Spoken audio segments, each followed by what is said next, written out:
So also before we enter the ETOPS sector, we check the weather. So Shannon for the moment is good, as we could see out of the window. 10 kilometers or more, just a few clouds, winds from the northwest, which is good. Keflavik is good as well. Northerly wind, 10 kilometers, broken at 3,000 something feet, so it's all good. And yeah, there's no many other options when you cross the Atlantic. In case of dire emergency, you can try that place in Greenland, Narsarsuaq or whatever it's called. But it's a very short runway for a big aircraft like this. It's only about 1800 meters, nested in a fjord somewhere. So okay, let's talk about that again. So in the fixed page, I put Echo India November, which is the code for Shannon Airport in the west of Ireland, and I set 420 nautical mile ring, which is basically a 1 hour flight for ETOPS. So beyond 420 nautical miles, you are like considered to be ETOPS. So then when you look at the navigation display here, you can see like a kind of picture of like where the 420 miles is kind of sitting. So that's 420 nautical miles for Shannon, and that's 420 nautical miles for Bravo India Kilo Foxtrot, which is Keflavik in Iceland.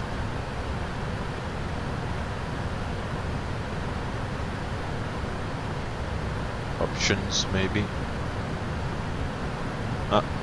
We've got ICAS ELEC backup generate. Okay, let's have a look at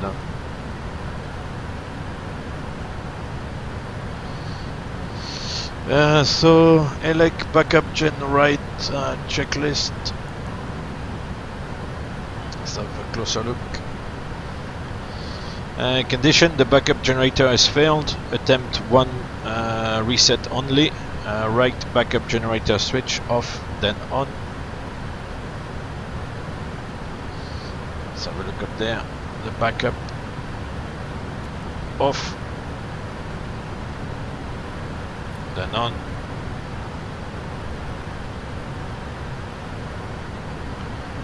And that's the ELEC backup generate checklist complete.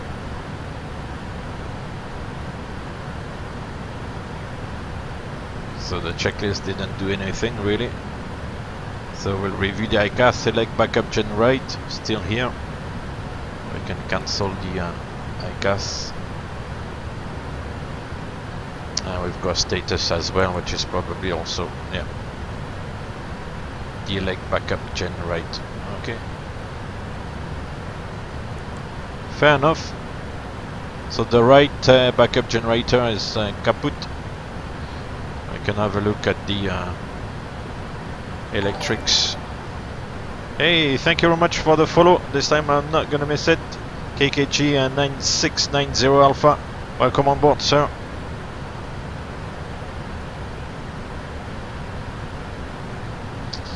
So if we look at the electrics synoptics, yeah, the right backup generator there is kaput, which is no big deal.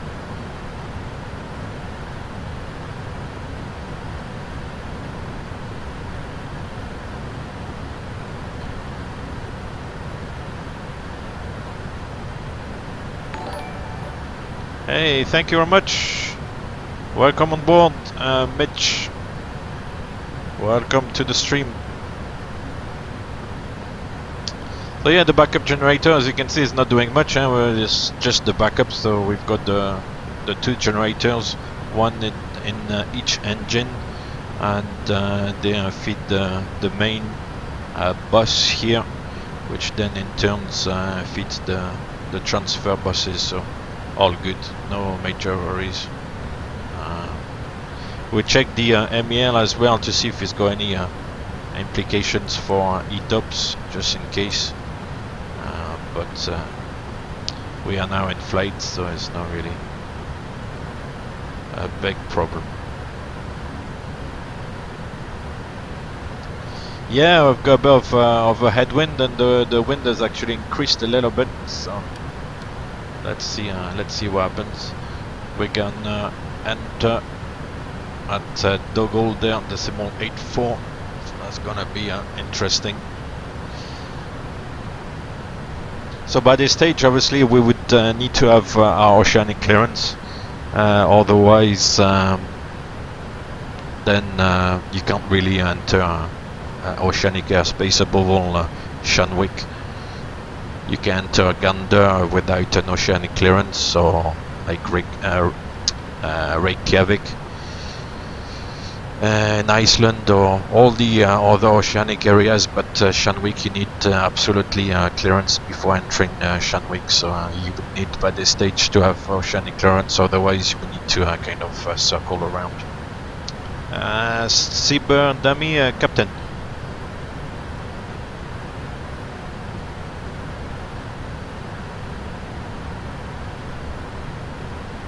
So as we're gonna get to Dougal, you'll see the speed, as I said in the legs page, decimal 84. It's gonna jump. At the moment it's decimal 839, so it's not gonna jump that much. It's just gonna increase by 0.001. But once you are on the oceanic routing, then you need to maintain a fixed Mach number. So you can't let the aircraft choose its econ speed.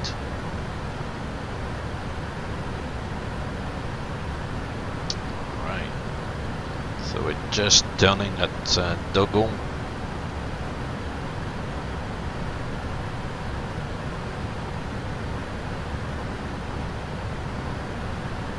You can see now the active Mach decimal 84 cruise, and the speed is now decimal 84 there in magenta. So the position report 46.9 at Dougal,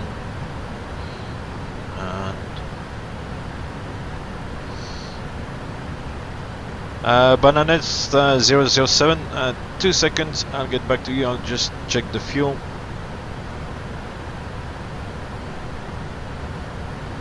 At Dougal we should have 46. Okay. So we've got 900 kilos extra, which is good.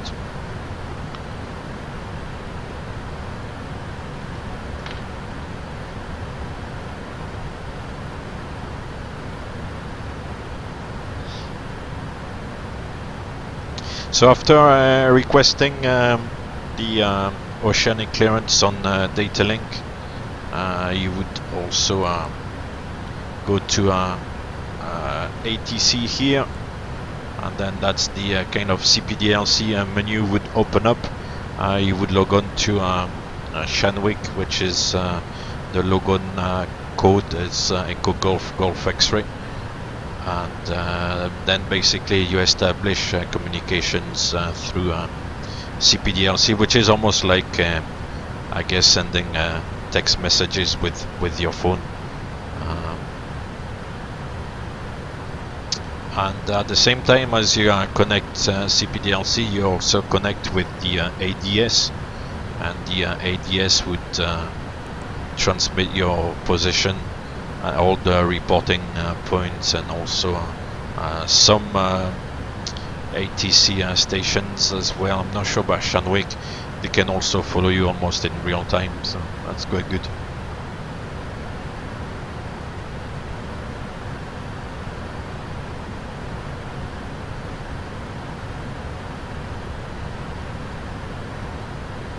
So crossing with CPDLC and ADS is fairly easy, and the what did I want to say? The HF part of it is also very easy, because all you would do is when you enter like Shanwick is call on the HF just to get the cell call check, and normally the cell call code is written down along with the registration somewhere down here, but because it's customized livery, we don't have the cell call code here as well. But yeah, you would call HF just to get the cell call check, and that's pretty much it. That's all you would do. You wouldn't call on HF at each reporting point along the way. And when you get to 30 west, which is about midway across, then you would change to Gander and call them as well for a cell call check, and that'll be it. The criminal network, the airline I'm flying for, is a bit of a sensitive topic with social media and all that stuff. They're a little bit weird in a sense about that, so I'll keep it quiet if you don't mind.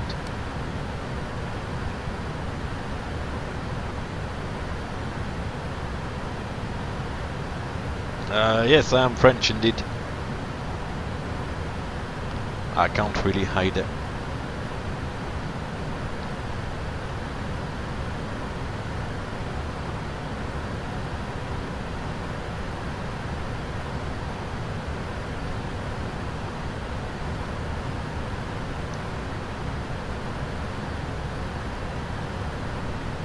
I'm trying to, but it's very difficult.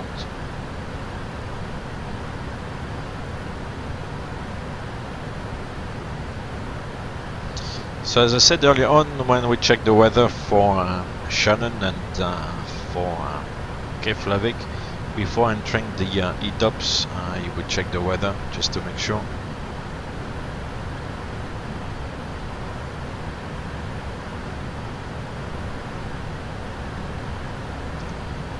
No, I didn't always know I was going to be a pilot, but just worked out like this, you know, kind of.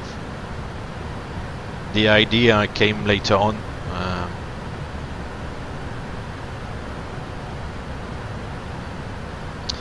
This is FSX. Yeah, indeed. It's okay. I'm considering doing the jump to prepared, but I heard there's gonna be a version 4 coming out soon, and people have kind of, well, people seem to think that it's maybe better to wait, because from version 3 point whatever it is now to version 4, you've got to purchase it again. So may as well wait for version 4.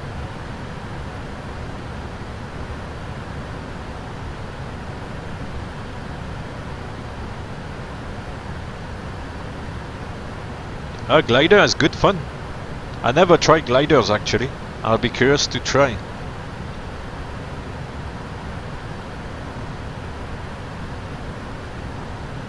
Yep, another $200. Yeah, indeed.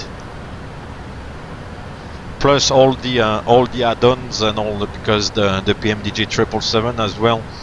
You need to purchase it again. You can't transfer the FSX version to prepared, so you need to get the PMDG 777 again and get the 737 NGX as well.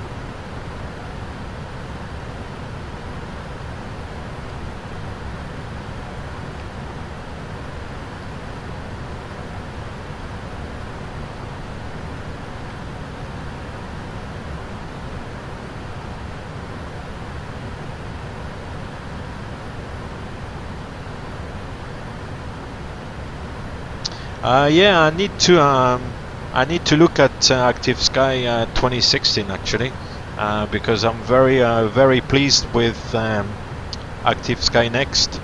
I think it's doing a great job, and yeah, I'll be really Really curious to try.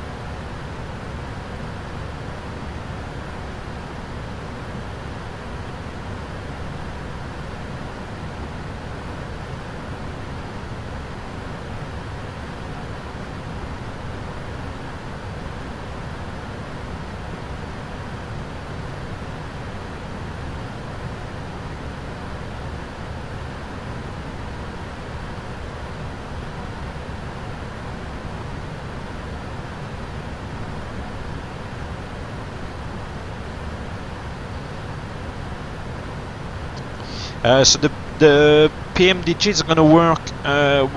What do you mean? Which one?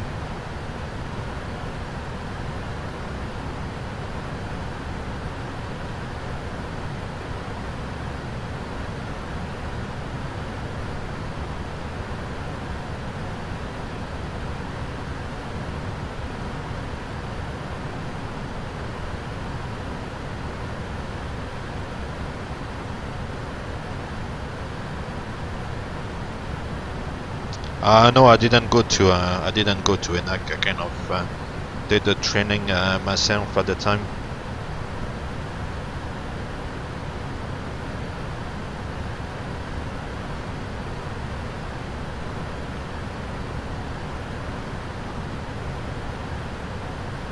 I would have never made ENAC. Not good enough.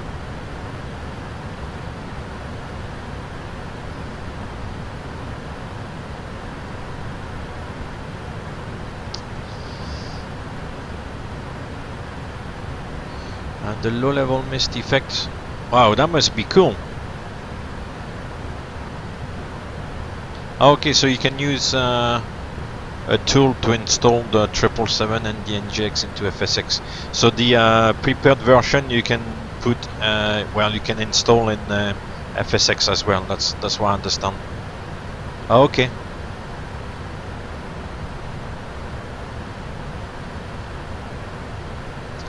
Yeah, it's true. It's a lot of money to start all over again. Yeah. Okay, cool. I'll have to look into that as well then.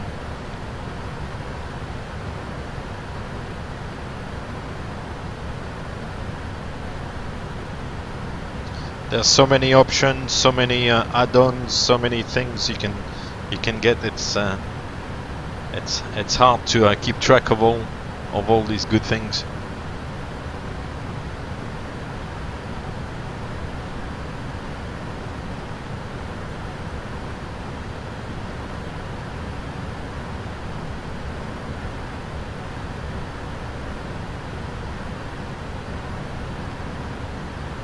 Yeah, I hear that with prepared the graphics card plays a little bit more of a role than in FSX. FSX is really CPU intensive, whereas maybe in prepared, from what I understand, it's a mix of CPU and GPU work. So if you got a good graphics card, then it's gonna help as well.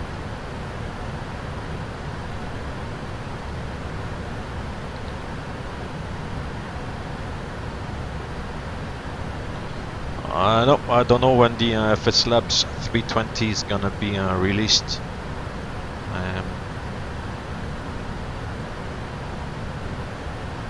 I'm struggling with the 320. I really need to look into it.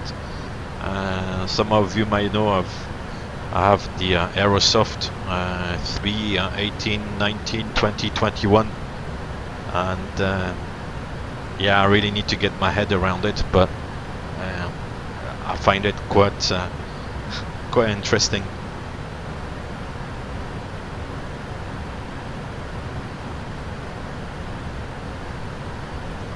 Okay, it's the Estonia migration tool. It's illegal to use. Okay, right.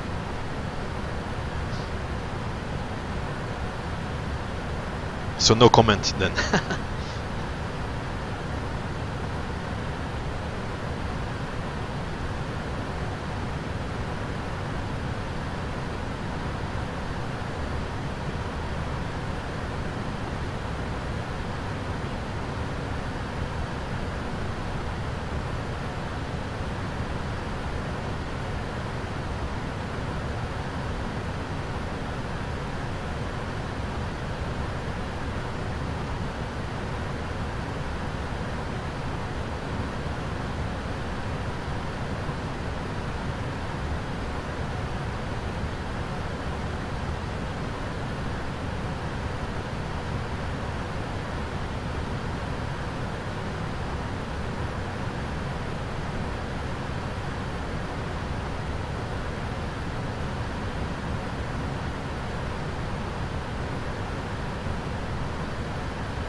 Yeah, I know. I don't know why you can't just update whatever you have.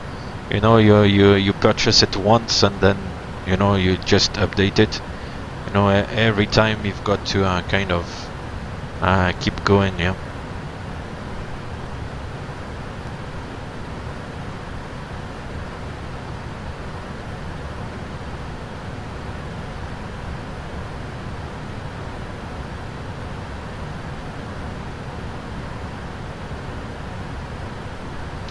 Hey Bill, how are you doing? Welcome to the stream. I hope you're doing well today.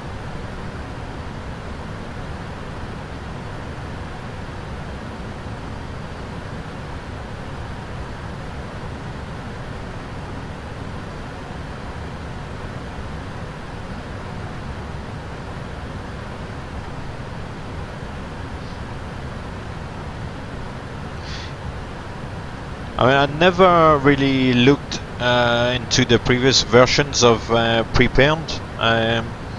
Do you have to buy the new version every time? So from version 1, I guess, to version 2, and then to 3, and then to 4?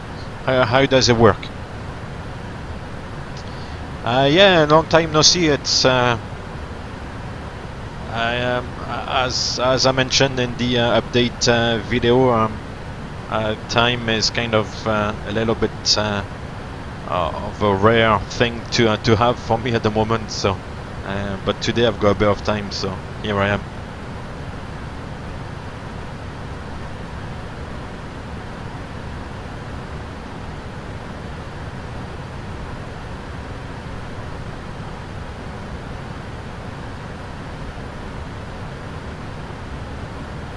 Yeah, because if you have to, buy version 1 and then buy again version 2 and then again version 3 every time, I mean, it's crazy as well, you know.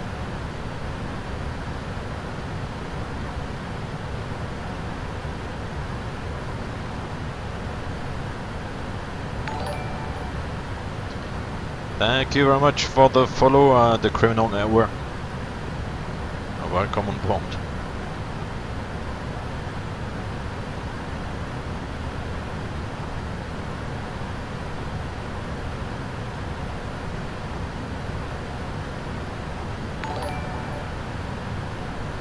Welcome on board, J. Martin. Thank you very much for the follow, appreciate it. Thanks.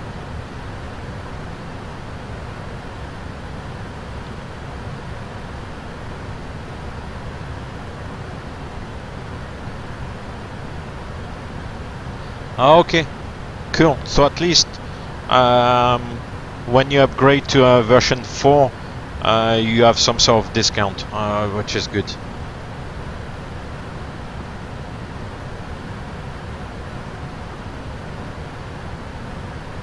Yeah, if you want to put the link, but I think it's gonna be. I need to check the settings of the chat. I think if you put the link, it might be blocked, but you can try. I'll have to look into that. That's one of the things I mean to look at every time, and I forget. Yeah, you can put the link if you want. I trust you.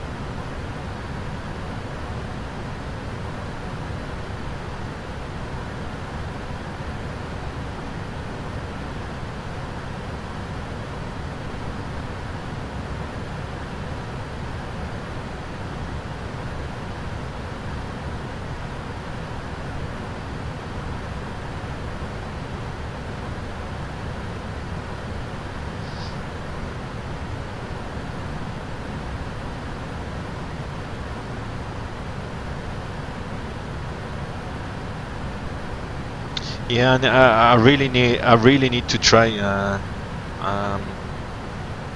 2016.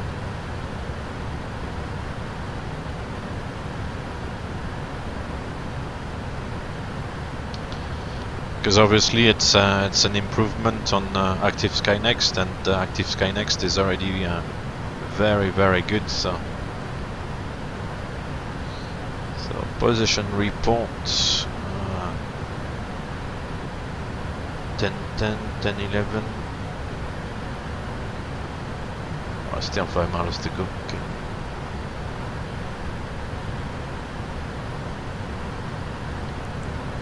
So this one is still kaput, and we can only try to reset it once. Hydraulics, they're all good. Fuel is good. Okay, we're burning a little bit more on this side. Okay. Air synaptic. Everything is working nicely. The doors, flight controls. It's all good.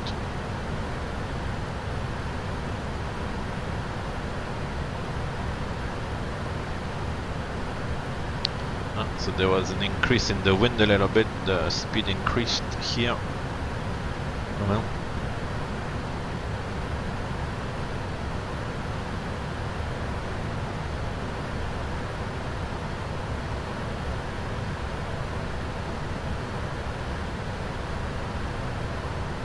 Oh yeah, I'm still trying to work it out a little bit. I was thinking initially, it was a good thing to add like a few bits and pieces of information, like the fuel and what else, the route, I think. Is it the route on the flight plan? Yeah, the route and all these good things, because very often I refer to the flight plan and the fuel, and I've got it like obviously on the other machine, and I can't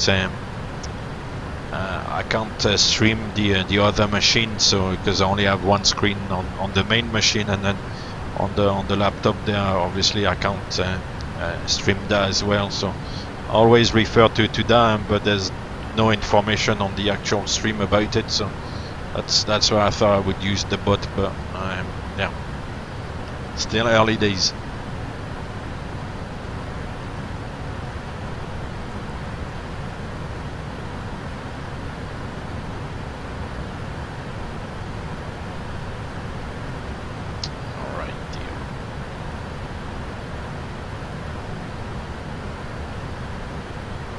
So 43.9 at 20 west, and we should be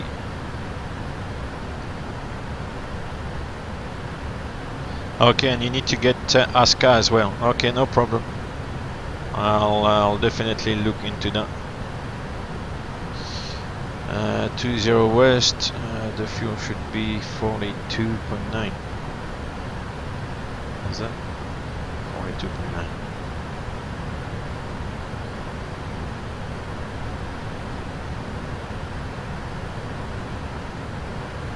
Okay, so +1.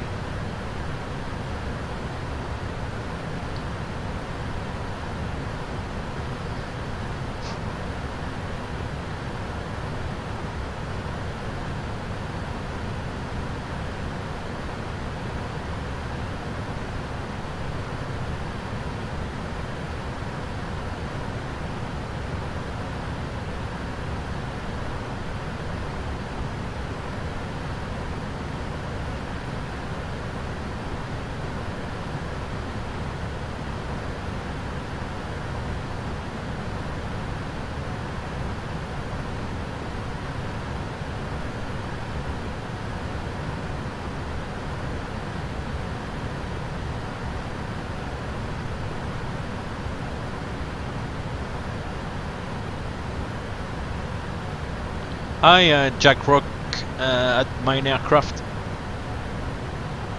How are you doing? Welcome to the stream.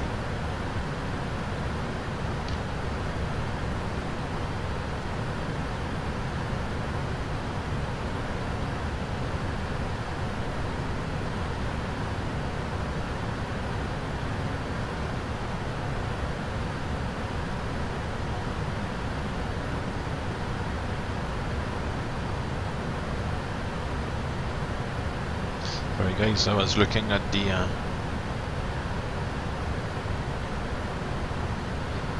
oh yeah, believe me, criminal network, this one in particular, this simulation is very close to the real thing, the whole The whole like autopilot, the systems and things like that is really close. Maybe not so much the handling characteristics of the aircraft, because I guess it's fairly difficult to recreate all that, but like the systems, the autopilot and all these good things, it's very close.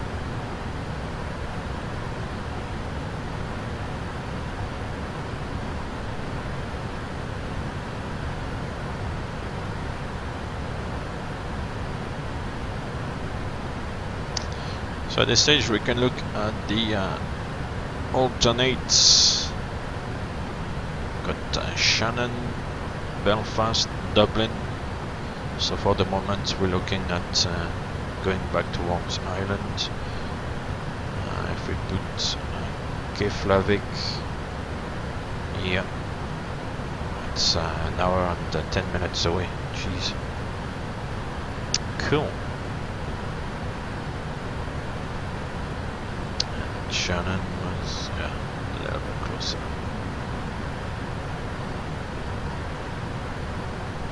Yeah, I do fly the NGX as well. 747, no, I've not had that opportunity, no. That's a beautiful aircraft. And it's Boeing as well, so that's good. But no, I've never flown 747.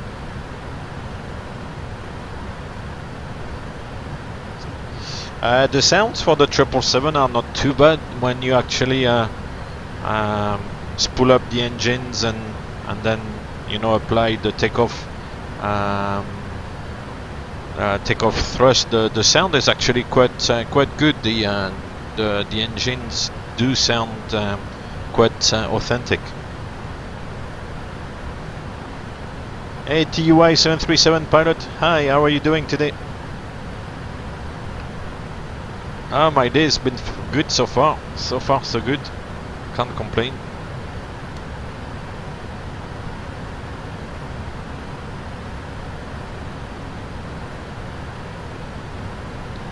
I've got, yeah, the NGX is amazing.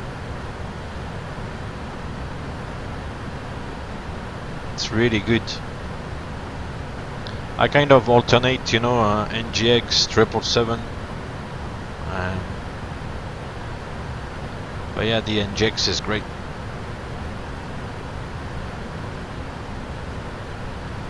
It's funny, there's a tiny bit of weather painting.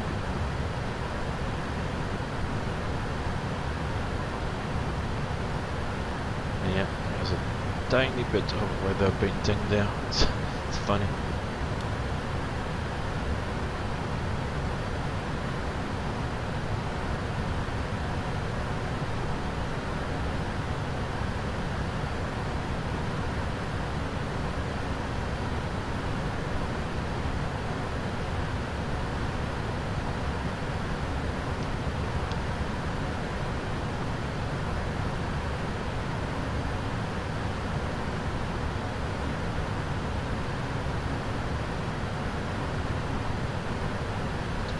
So if you have any questions, don't hesitate.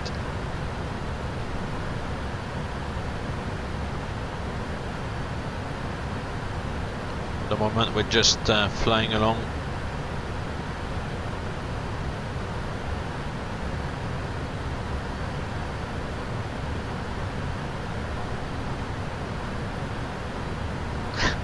Yeah, I don't know. We'll see if something else comes up. Nothing drastic, I hope. Nothing too serious.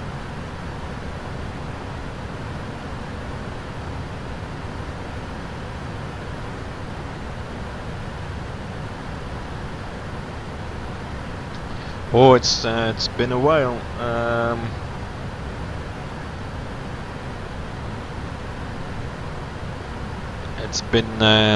It's been more than 10 years. Can't even remember. My brain is a little bit fried at the moment. Doing too much flying. But yeah, it's been some time. TFF 703, it's planned on 207 minutes.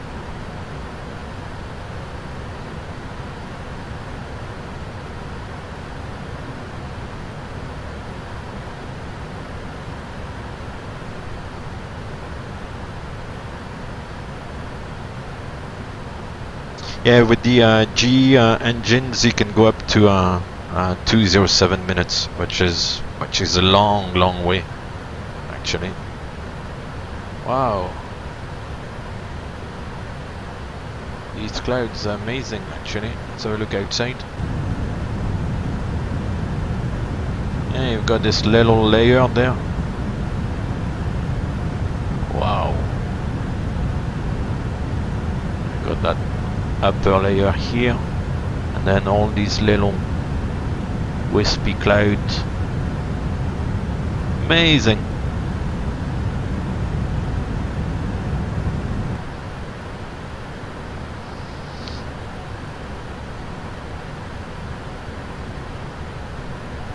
Yeah, if you cut out both engines, then it's not a very good situation to be in. Definitely.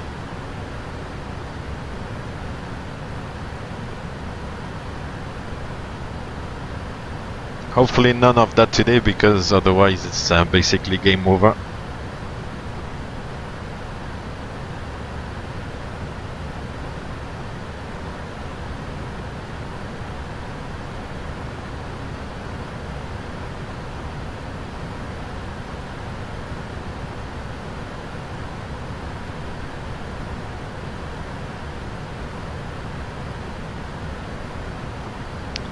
yeah, exactly. That's when the gliding is coming in handy, indeed.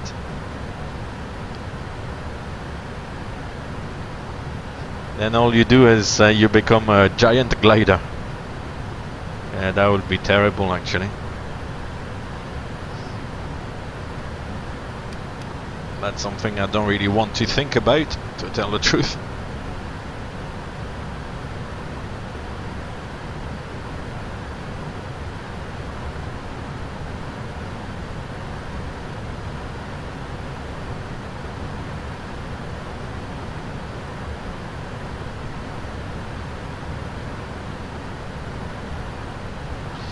Yeah, the ETOPS setup. Well, what I can show on the stream is basically just a depiction of the ETOPS sector. This ring here in green is the 420 nautical miles, which is the distance we use for the 777. For the 1 hour 60 minutes away, so that's a kind of picture of where the 60-minute ring is, and obviously outside of that you're into ETOPS. So this first one is on Shannon, and that's on hey, thank you very much for the follow, Groom Lake ATC. Welcome on board, sir. So yeah, this one is on Shannon, and this ring there, 420 nautical miles, is on Keflavik. So we're already into the ETOPS sector. We're gonna be ETOPS basically until we get to the other side and get into closer vicinity to the likes of Gander and St. John's and all these good places.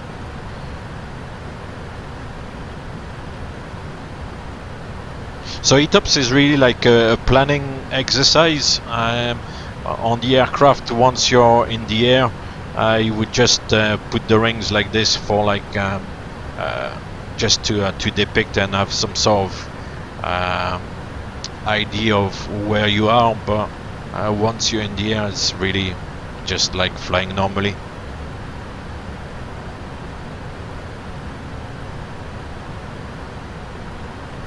Yeah, for the 777, at least the way we fly it is 420 nautical miles, yeah, which is about 1 hour flying time.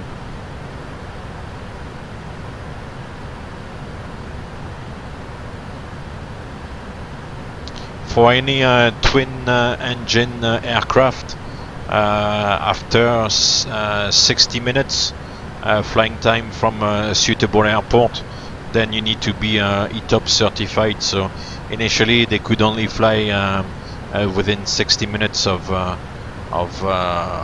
airport, and then they slowly made it like 90 minutes, 120 minutes. I don't know if it was not like 150, 180, and then 207. They're even talking about making it like bigger than 207, which, I mean, 207 is basically covers basically the whole Earth. You know, it's wherever you go. You know, you'll be within 207 minutes. It's just like a certification thing, really.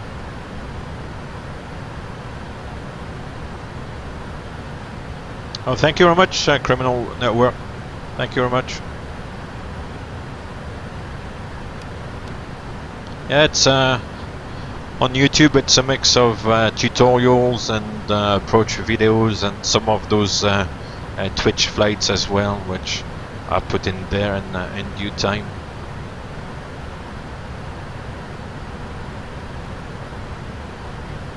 There was a video a couple of days ago on how to read IFR charts. You know, the Lido charts you get from Navigraph and other providers. So little things like that from time to time.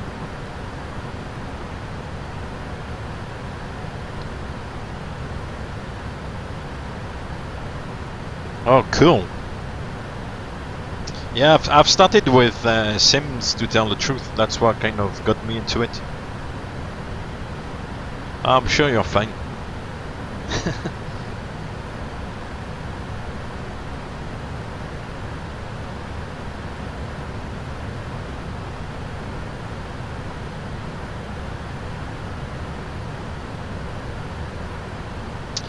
We now have like 60 knots on the nose. Hi, Whitey.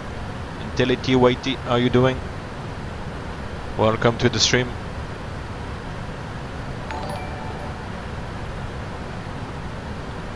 Intelli Whitey, thank you very much for the follow. I appreciate it. Welcome on board.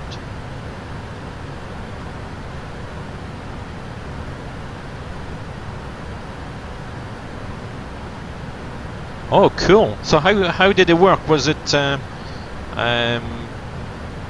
Heathrow Virtual Airport? Was it on one of the online networks, or how did it work?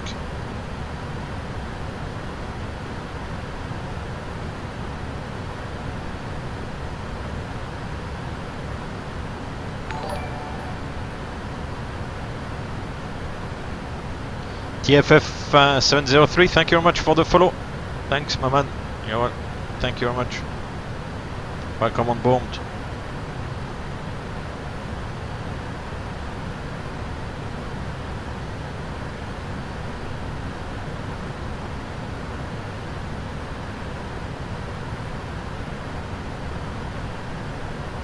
So was it on VATSIM, on IVAO, or was it like on one of the Microsoft or whatever, like servers there was at the time?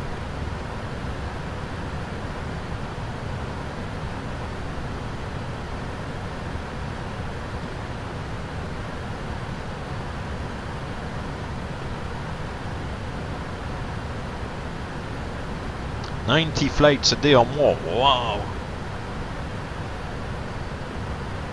Because on VATSIM, for example, I mean, Heathrow is a busy airport, but I'm not sure you would get 90 flights a day unless there's some sort of event or on a regular basis. There wouldn't be so many people. Okay. Multiplayer servers, cool. Oh, that would be great.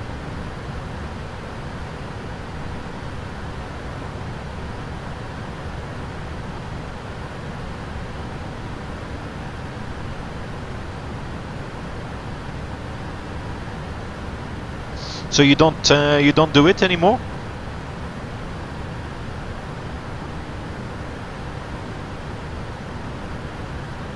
I guess no, because the original servers there may be not working anymore. I've not really tried, but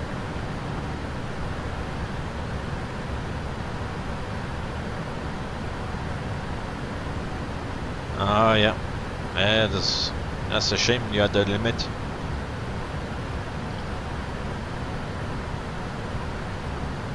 Okay.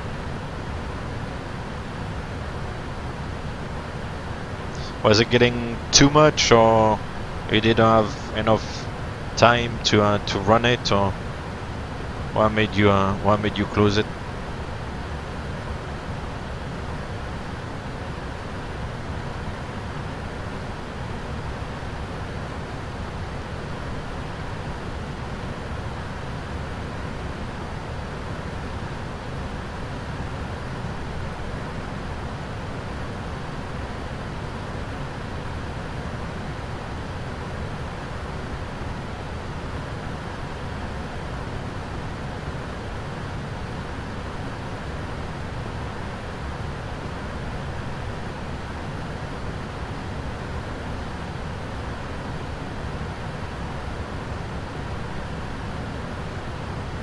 Too many kids. Yeah, it's always like this. Windsilk, thank you very much for the follow. Welcome on board.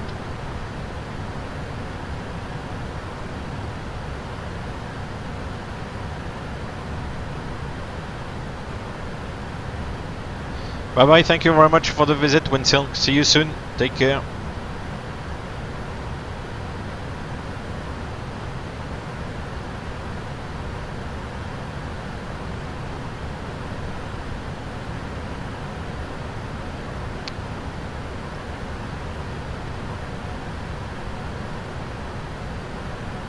That's a shame, because I mean these projects are are good, and they contribute to the development of the hobby, and of the community, and it's I guess it's sad when it has to close.